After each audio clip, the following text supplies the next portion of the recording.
So is it better to lump sum or to dollar cost average? Well, that's a simple one, and we're going to use math to highlight that. Let's get started.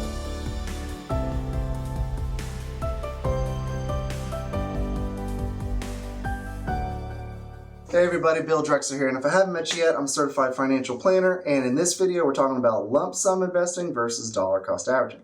And the math is kind of a no-brainer. I think we all kind of had the suspicion that lump sum investing is going to win, but let's look at an example and some math, and we'll talk about why. We got scenario A.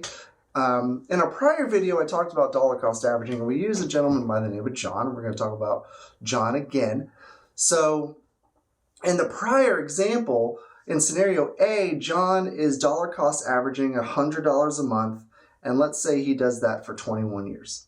And in scenario B, John is blessed with an inheritance of $25,000. So let's do the math and let's figure out where John ends up after 21 years. So we're going to use the same return. We're going to say both investments earn 8% over a 21-year period. We're obviously using the same time horizon.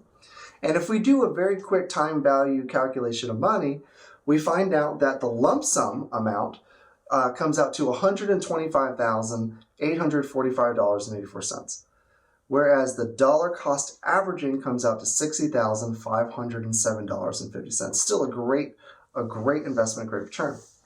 Quite the difference. And the reason that the lump sum is more than double is just time.